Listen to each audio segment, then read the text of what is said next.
Assalamualaikum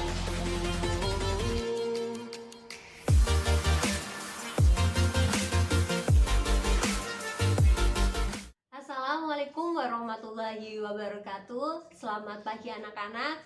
Semoga kalian tetap semangat mengikuti pembelajaran korespondensi. Nah, sebelum memulai pembelajaran, sebaiknya kita bersama-sama mengucap basmalah. Bismillahirrahmanirrahim. Untuk presensi sama seperti hari-hari kemarin, yaitu kalian mengelis nama kalian di grup WA. Ibu tunggu sampai jam 12 ya. Nah, ketika ibu menjelaskan, kalian bisa sambil mencatat materi yang dianggap penting. Kemudian nanti ketika selesai menonton video yang ibu berikan, apabila ada yang ditanyakan, ditanyakan saja. Jangan ragu-ragu dan jangan malu-malu. Nah, karena apa? Nanti yang bertanya akan mendapat nilai tambahan dari ibu. Nah, kalau tidak ada yang bertanya nih, nanti ibu yang akan bertanya kepada kalian. Kemudian nanti di akhir pembelajaran, ibu akan memberikan evaluasi atau memberikan sedikit kuis mengenai materi yang sudah kita pelajari. Selanjutnya, ibu akan menjelaskan materi lanjutan pada hari kemarin, yaitu mengenai tata naskah surat menyurat bahasa Inggris. Simak berikut ini.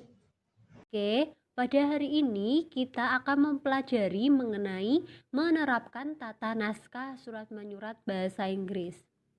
Untuk kompetensi dasarnya sendiri, yang pertama, menerapkan tata naskah surat menyurat bahasa Inggris. Yang kedua, membuat naskah surat menyurat bahasa Inggris. Selanjutnya, tujuan pembelajaran. Yang pertama, peserta didik dapat menjelaskan istilah-istilah surat menyurat bahasa Inggris. Yang kedua, peserta didik dapat mengidentifikasi bagian-bagian surat bahasa Inggris. Yang ketiga, peserta didik dapat mengemukakan jenis-jenis surat bahasa Inggris. Yang nomor 4, peserta didik dapat menerapkan prinsip-prinsip surat menyurat bahasa Inggris. Yang kelima, peserta didik dapat menyusun konsep surat menyurat bahasa Inggris. Dan yang terakhir, peserta didik dapat membuat naskah surat bahasa Inggris dengan tepat dan benar sesuai kaidah yang berlaku. Selanjutnya yaitu materi. Hari kemarin kita sudah mempelajari mengenai daftar istilah surat menyurat bahasa Inggris dan bagian-bagian surat bahasa Inggris.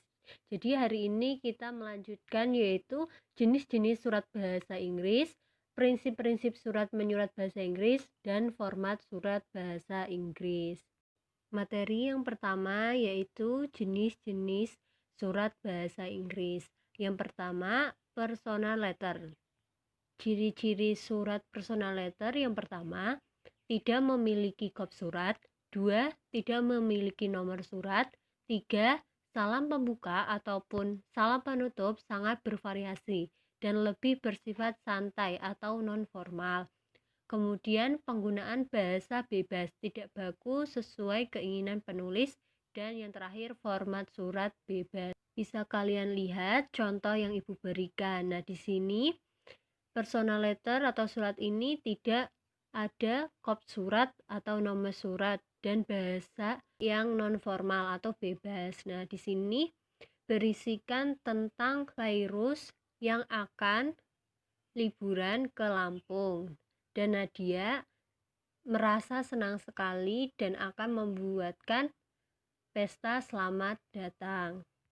Selanjutnya ada social letter. Social letter ini yaitu surat yang berisi masalah sosial atau hubungannya dengan kehidupan sosial. Nah, contohnya seperti surat ucapan ulang tahun, surat ucapan pernikahan, surat bela sungkawa, dan lain-lain. Nah, bisa kalian lihat di sini, ibu memberikan contoh yaitu surat ucapan ulang tahun, yaitu Happy Birthday Dear Ratna, yang dibuat oleh Tia. Materi selanjutnya yaitu business letter. Nah, business letter ini merupakan salah satu jenis surat yang ditulis oleh seseorang dalam suatu instansi atau perusahaan. Nah, digunakan dalam kalangan lembaga-lembaga usaha. Untuk ciri-cirinya sendiri, yang pertama, menggunakan kalimat yang efektif, sederhana, ringkas, jelas, dan menarik. Yang kedua, menggunakan bahasa baku sesuai ejaan, kemudian penyajian menggunakan bentuk full block, semi block, atau modif block. Selanjutnya yaitu menggunakan kop surat. Kemudian ada tercantumnya nomor surat, lampiran dan perihal, dan terakhir yaitu biasanya menyertakan cap atau stempel. Untuk jenis-jenis business letter banyak sekali. Contohnya yang pertama ada surat permohonan maaf, yaitu berisi permohonan maaf atas kesalahan yang telah penulis atau instansi perbuat. Kemudian yang kedua ada surat konfirmasi, yaitu bersifat resmi dan singkat. Nah, digunakan untuk memberikan konfirmasi seperti jadwal rapat, akomodasi, dan lain-lain. Selanjutnya ada surat permintaan atau inquiry letter, yaitu surat yang kegunaannya untuk meminta informasi mengenai produk atau jasa yang ditawarkan oleh suatu perusahaan. Kemudian yang nomor 4 ada surat terima kasih, yaitu surat yang bertujuan untuk lebih mengeratkan sebuah hubungan bisnis dengan mengingat bahwa kita sangat senang bekerja sama dengan perusahaan tersebut. Kemudian yang nomor 5 ada surat iklan penjualan, yaitu memperkenalkan produk baru yang kita jual kepada konsumen atau ke klien. Kemudian ada surat balasan permintaan informasi, yaitu membalas surat bisnis sangatlah penting untuk dilakukan agar konsumen lebih tertarik atas produk yang kita jual. Kemudian yang nomor 7 ada surat saran. Yang nomor 7 ada surat syarat dan kondisi keanggotaan, yaitu ketika customer baru menjadi anggota sangatlah penting untuk memberikan informasi tentang syarat-syarat dan kondisi keanggotaan. Kemudian ada surat pesanan, yaitu seorang bisnis. Yang nomor 8 surat pesanan, yaitu surat yang perusahaan surat pesanan, yaitu ketika seorang surat pesanan, yaitu ketika perusahaan memesan barang dalam jumlah banyak. Yang ke-8 surat pesanan, yaitu seorang pebisnis terkadang harus membuat surat jenis ini, terutama ketika memesan barang dalam jumlah banyak agar tidak terjadi kekeliruan. Kemudian yang nomor 9 ada surat gugatan atau minta ganti rugi. Nah, terkadang dalam waktu tertentu pasti akan mengalami ganti rugi atau orderan barang yang tidak sesuai maupun servis yang mengecewakan. Maka surat ini dibutuhkan untuk menyatakan ketidakpuasan kita dan pernyataan ganti rugi. Kemudian nomor 10 ada surat membalas klaim. Kemudian ada surat lamaran kerja.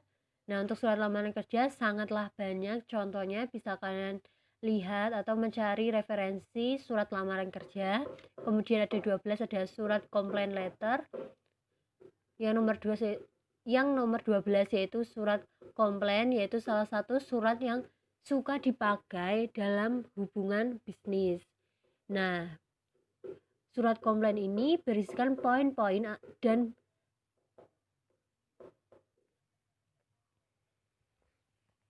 yang ditulis oleh seseorang yang ingin mengundurkan diri.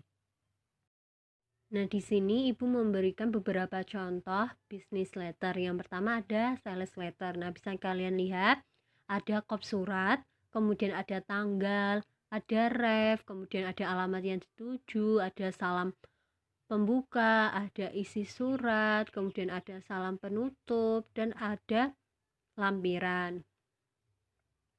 Nah, surat ini dibuat oleh Tango Coffee House, yaitu Aprilisa Galuh Silvia, Marketing Manager. Nah, di sini surat ini ditujukan kepada Hotel Pandanaran. Nah, surat ini berisikan penjualan kopi Nusantara. Ketika membuat sales letter, kalian harus memberitahu keunggulan dari produk Nah, di sini kalian juga harus memberitahu bagaimana cara memesan kopi Nusantara. Si klien tinggal memberikan nomor telepon dan akan dihubungi oleh Tanggo Coffee House. Ketika si pembeli ingin membeli kopi Nusantara, maka si penjual juga akan memberikan testimoni, yaitu sampel. Dan caranya cukup kirimkan kartu terlampir. Kemudian di sini ada lampiran 3, yaitu bisa katalog, kemudian ada press list, dan term of delivery. Selanjutnya ada surat pesanan yang dibuat Pandanaran Hotel oleh Tanggo Coffee House. Nah, di sini Pandanaran Hotel memesan beberapa jenis kopi. Nah, di sini disebutkan description-nya, kopi apa yang dipesan, kemudian berapa yang dipesan, serta di sini ada total harga yang sudah dijumlahkan, serta ada term of payment. Nah, term of payment ini ketika si Pandanaran Hotel membayar kurang dari 10 hari, maka mendapat diskon 5%. Dan jika pesanan ini memuaskan, maka Pandanaran Hotel akan memesan kembali. Dan yang terakhir ada contoh balasan surat permintaan informasi yang dibuat oleh PT Panasonic Global Indonesia kepada Semarang Continental Hotel. Nah, isi surat ini mengenai request for catalog. Nah, di sini pertama mengucapkan terima kasih atas inquiry letter atau permintaan informasi dari Semarang Continental Hotel. Nah, maka di sini PT Panasonic memberikan lampiran yaitu katalog, kemudian press list, dan term of delivery. Dan juga memberitahukan jika pengiriman produk akan dikirim setelah menerima surat pesanan dalam 2 minggu dan dapat memberikan potongan tunai 3% dalam 30 hari sejak tanggal faktur. Selanjutnya, materi prinsip-prinsip surat bahasa Inggris. Yang pertama, gaya bahasa. Tentu gaya bahasanya harus resmi atau sifatnya formal. Tidak menggunakan bahasa keseharian seperti terkesan lebih akrab.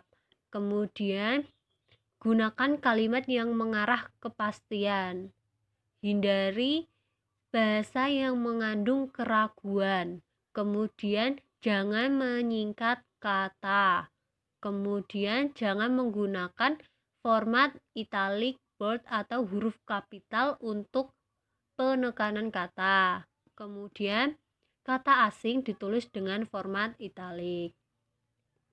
Selanjutnya, kejelasan maksud dan tujuan. Gunakan kalimat yang lugas dalam menuliskan pesan sehingga mudah dimengerti oleh penerima surat. Hindari menggunakan kalimat yang berbelit-belit. Kemudian, penggunaan kata ganti. Nah, dalam menulis surat resmi bahasa Inggris, dibolehkan menggunakan kata ganti orang pertama maupun orang kedua. Kemudian, gunakan kata-kata we jika mewakili sebuah institusi atau perusahaan. Materi yang terakhir yaitu format surat bahasa Inggris. Yang pertama, format blok. Tulisan atau surat diletakkan di sebelah kiri semua, mulai dari tanggal sampai inisial. Kemudian yang kedua ada format modified block.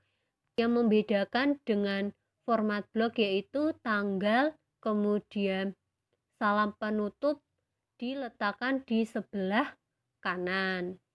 Kemudian yang terakhir yaitu format semi blok. Nah, di sini yang membedakan dengan modif blok itu isinya. Setiap paragraf awal diberi spasi 5 atau dihentakkan 5.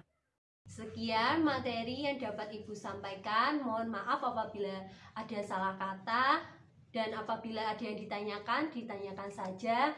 Ibu beri saran tetap di rumah saja. Apabila keluar rumah jangan lupa memakai masker, kemudian jaga kesehatan dan tetap semangat mengikuti pembelajaran daring berikutnya. Wassalamualaikum warahmatullahi wabarakatuh.